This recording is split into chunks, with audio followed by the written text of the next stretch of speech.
there was an 8-month period of waiting between the time that I applied for seminary and the period in which I was accepted. During that 8-month period, that was the song that I listened to every single day. Because that was my intention. That was my intention. And so thank you, Carolyn, for doing that song. And that's what we're going to talk about today, is our intention and how to live that using our 12 spiritual powers. Now, I want to remind you of the steps that we've taken to get here today. And if you've already taken them, great. And if you haven't yet taken them, still time.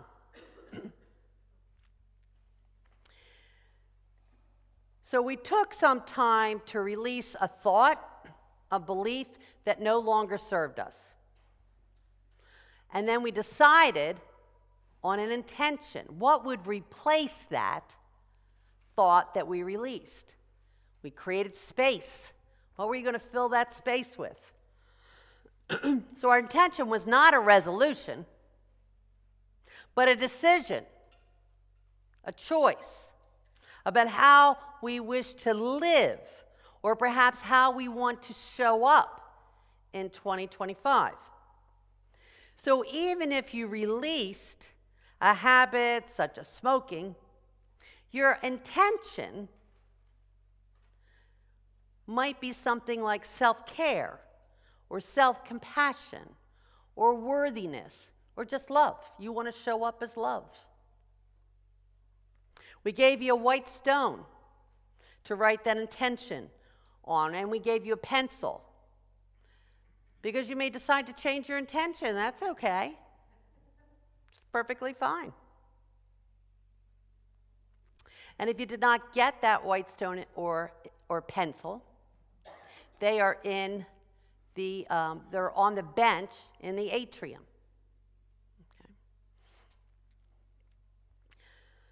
Okay. So make sure you grab one before you leave today. If you're at home, well, where's your white stone? Just use an index card or something that you can hang on to and remember. Now, if you're now starting this process, we encourage you to bring to mind what you released: fear, worry, anger. And when we release the negative thought, the idea or belief, we also let go, or I encourage you to let go, of the thought that this, whatever this was, that this had any power. In and of itself, it has no power. It only has power because you gave it power. And now it's your opportunity to take back that power.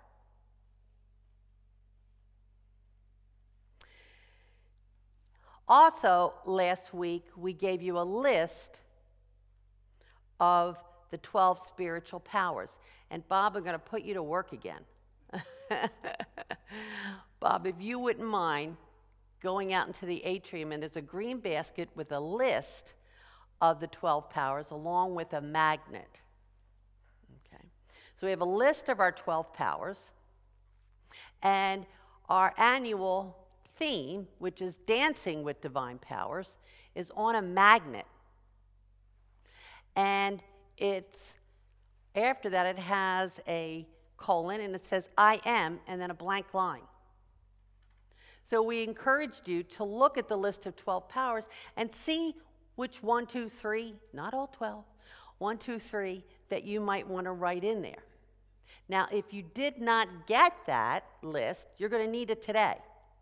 And if you didn't get a magnet, you don't need it today. but it might be nice for you to take home today.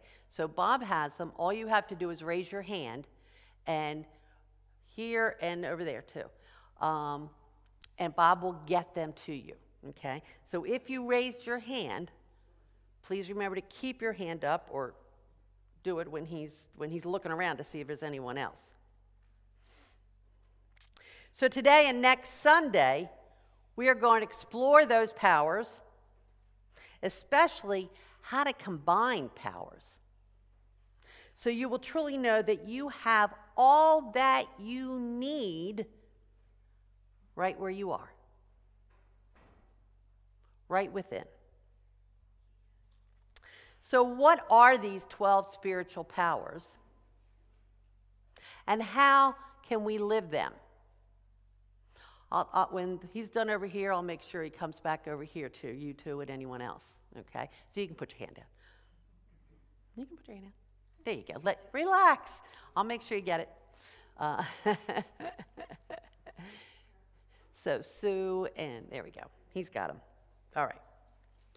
So unity teachings definitely include the awareness of our own innate divine powers. Nearly a century ago, Charles Fillmore defined the 12 spiritual attributes or powers that one more up here, right, that he believed formed the basis of our Christ consciousness. Okay, and remember we lit the Christ candle this morning? The Christ consciousness is that divine light within you, your divine potential, desiring to be expressed. So we have these 12 spiritual powers that are always available. They're unlimited. Faith, strength, wisdom, love, power, imagination, understanding, will, order, zeal, elimination, and life. And on your list, we also added some other words that are interchangeable. Now, in the late 1800s, Mr. Fillmore approached the Bible very differently than most other Christians. Not only did he interpret the Bible metaphysically, not literally, metaphysically, he also viewed the Bible as the story of the evolution of our soul consciousness. So he looked at the Bible metaphysically as a book that records what happens when we are in different states of consciousness or spiritual awareness. With that understanding, he became very interested in Jesus' 12 apostles and concluded that each of the apostles, now this is metaphysically, embodied a characteristic or a power that served Jesus' mission. And certainly one of his missions was to live life abundantly. Anybody would like to have that as their mission, to live life abundantly? Yeah, absolutely.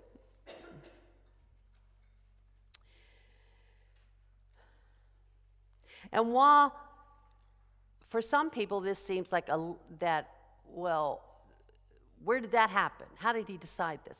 He was not literally interpreting this. Remember, this is on a spiritual level, not a physical or literal exploration. Mr. Fillmore was interpreting Jesus and the 12 apostles metaphysically, spiritually. So Jesus, metaphysically, on a spiritual level, represents us, every one of you, in our spiritual identity.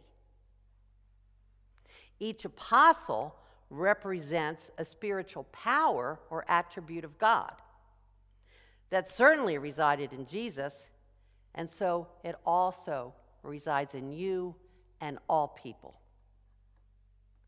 And while these 12 spiritual faculties or powers are always present, they exist only in potential until we recognize them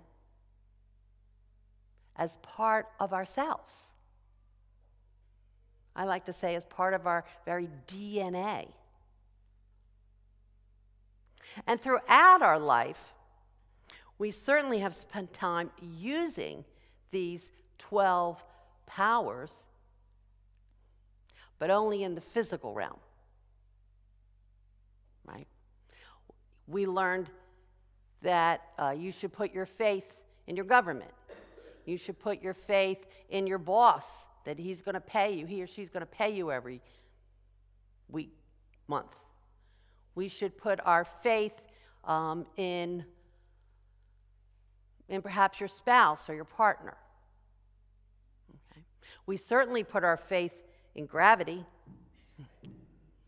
We put our faith that maybe if we paid the bill, that when we turn the light switch, the light's going to go on.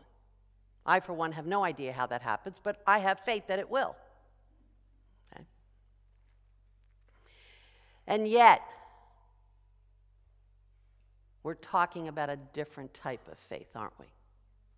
We're talking about a spiritual faith.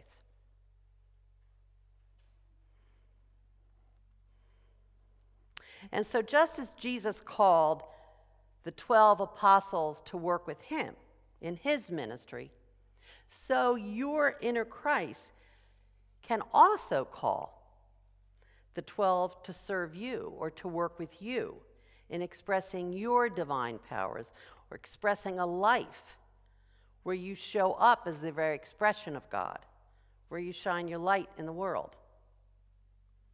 It's also interesting that Unity basic teachings also convey an understanding of the mind-body connection.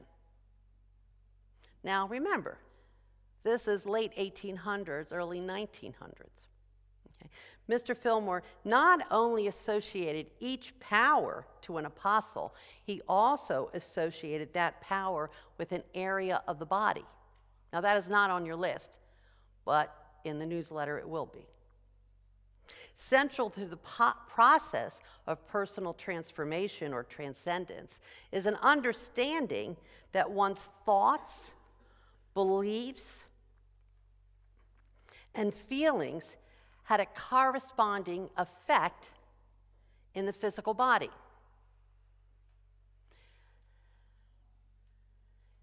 Did you ever get a feeling in the pit of your stomach? Right? Were you ever really nervous and your heart started pounding? Or your breath became shallow? Yeah. Our feelings, our thoughts, our beliefs affect our physical body.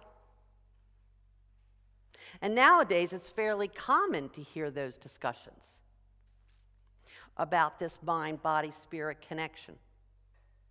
We see it in doctors even talk about it. Television commercials even talk about it. Health and abundant life, as now understood, depends not just on your physical vitality, but the vitality of your mind and your spirit. Charles Fillmore made an interesting assertion in relation to these power centers in the body. He said, and this is this is in one of his sermons. Physiology working with psychology is demonstrating that hearing and seeing can be developed in every cell in the body, independent of our eyes and ears. We hear and see with our minds working through our bodies. This being true, the capacity to hear may extend beyond the physical ear into the spiritual ethers, and we should be able to hear the voice of God. I love those two words, the spiritual ethers. What does that mean? Well, the word ether was originally a scientific term for what 19th century physicists called the fifth element, a substance that was said to fill all space and make up all bodies. In Latin, it means the upper, pure, bright air. And ether has come to be a literary term that refers to the sky now. Well, to Fillmore, the development of the 12 powers was clearly a spiritual activity. He did provide a warning, though, about the development of the powers. He said, we can call our 12 powers into spiritual activity only through the Christ. If we try to effect this end by other means, we shall have an abnormal, chaotic, and unlawful soul unfoldment. So now when he wrote the phrase, only through the Christ, Mr. Fillmore meant by our spiritual divinity, our oneness with the God of our being. So if we call on our 12 spiritual powers in a consciousness of only our humanity and not our spiritual divinity, we might be misusing these 12 powers, and we may not be pleased with the outcome. And so Mr. Fillmore, in his book, The 12 Powers, wrote that when Jesus had attained a certain soul development, he called his 12 apostles to him. And if you know the Bible at all, he called one at a time in different circumstances. This means that when we are developing our spiritual consciousness, we too can go deeper in order to raise our consciousness higher. And as we do, we too can call our spiritual powers to us. Now, they're always with us, but they're waiting to be activated by you. You are in control. You are the one to use them,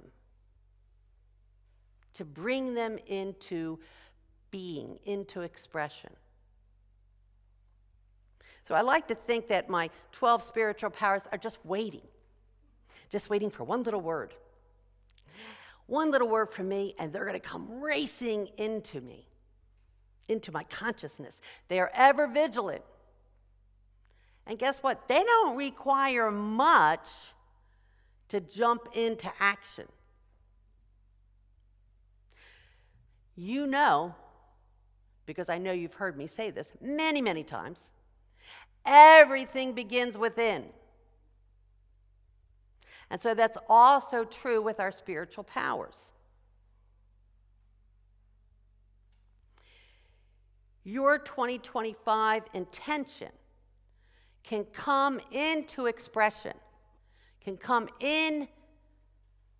become alive when you take time to pray and reflect.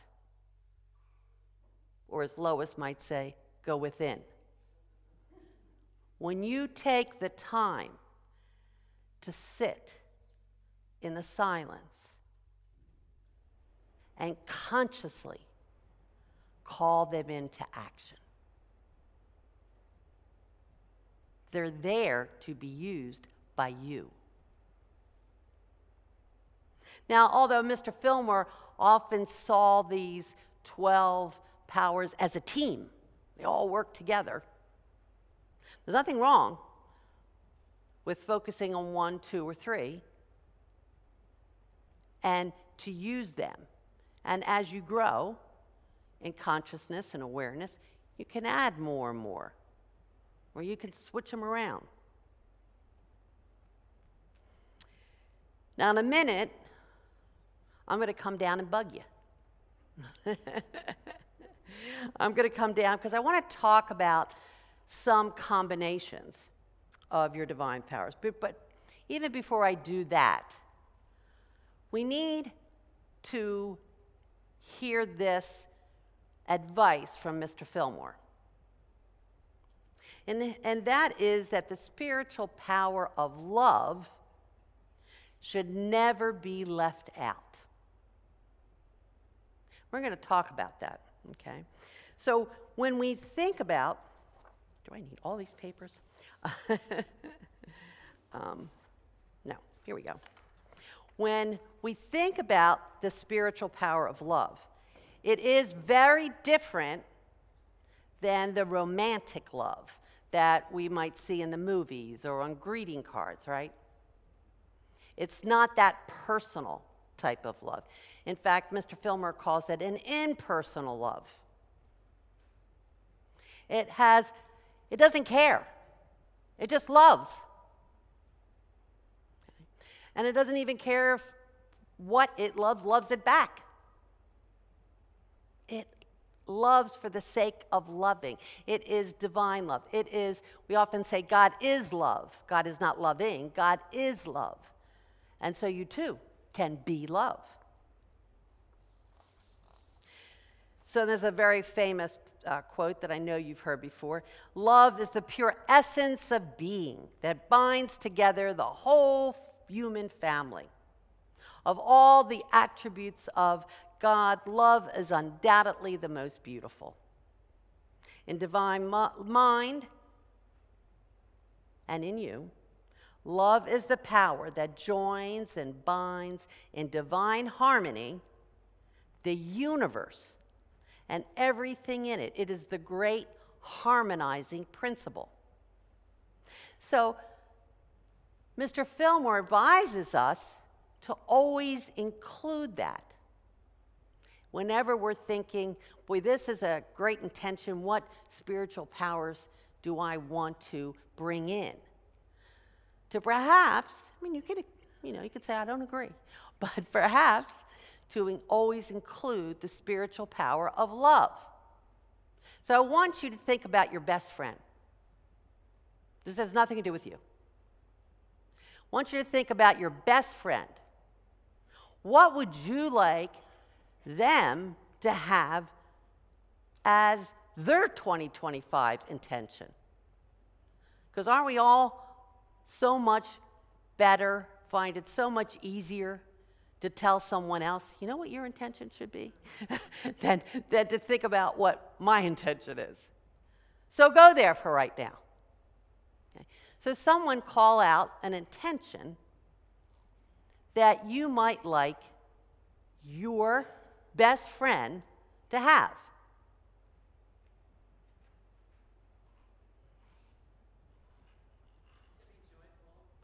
Joyful. So intention for 2025 is to be joyful, to be joy. Okay. How would the spiritual power of love assist her, help her? Might, if you loved yourself, would it be easier to be joyful? Yeah. If you loved other people, I know that's a stretch, but if you loved other people, would it be easier to be joyful? Yeah, yeah. What other intentions? Acceptance. Well, let me ask you, Paul. Why would you want to put love as a spiritual power for acceptance?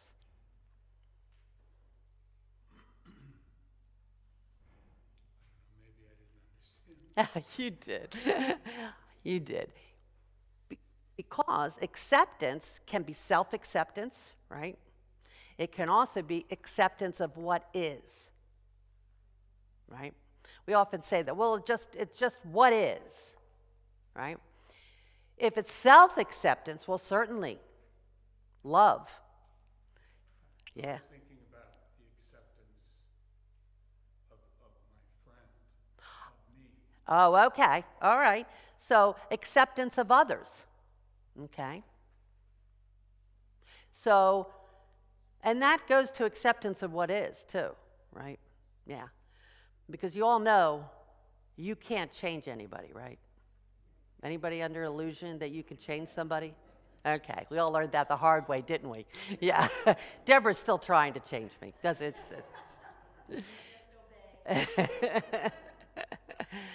So, so acceptance of what is, acceptance of the other person.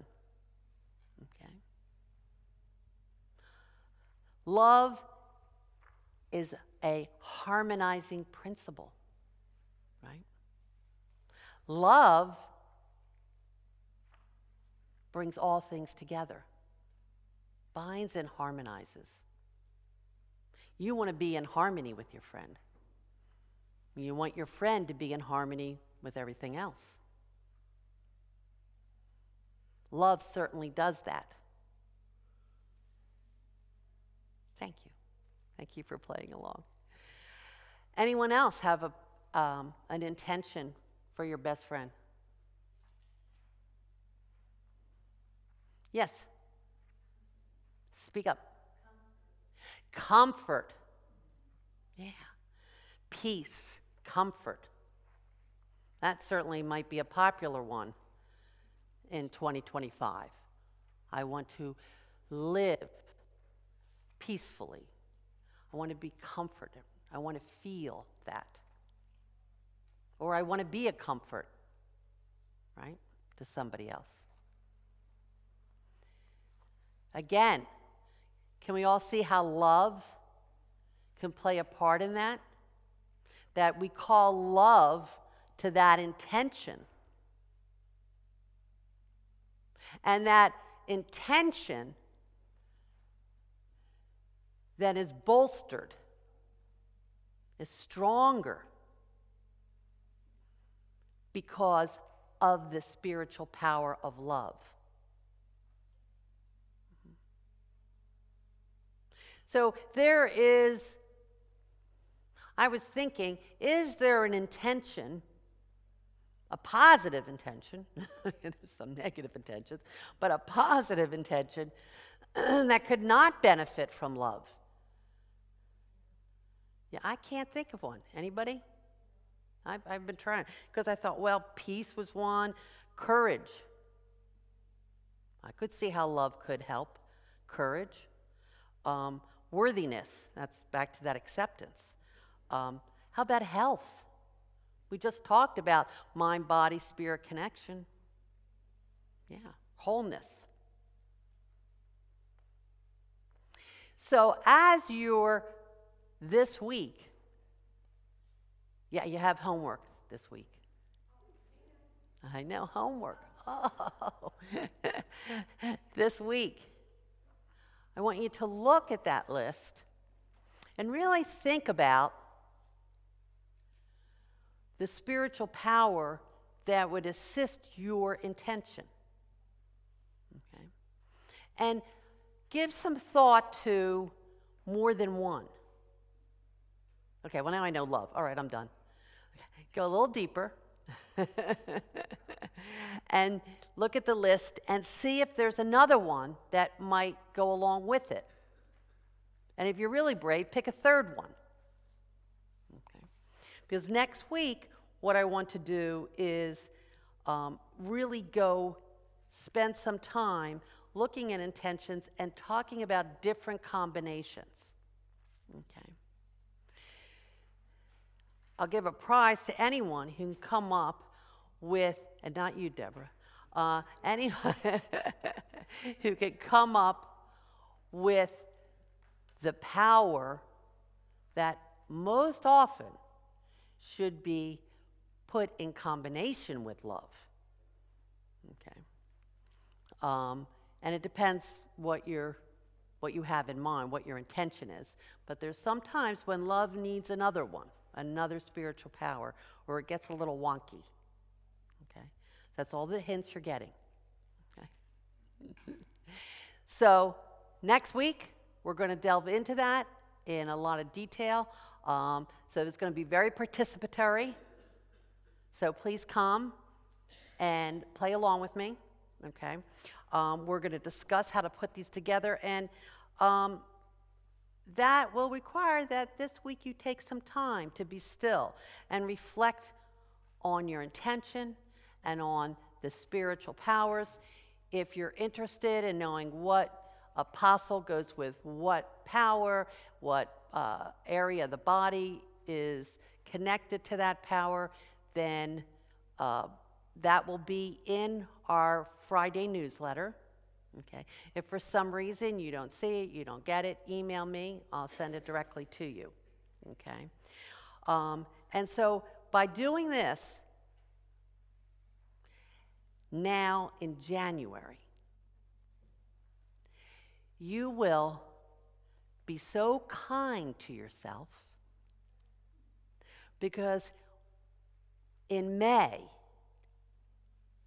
you won't be saying, oh, I haven't really lived that intention yet. And in December, you won't be saying, oh, I didn't do it. I know that all of you can live your intention. You are all empowered, amazing, spiritual and human beings. And I want to see all of you, me too, be successful this year in living our intention. So please join me in helping to make sure that happens, not just for you, but for everyone. Namaste.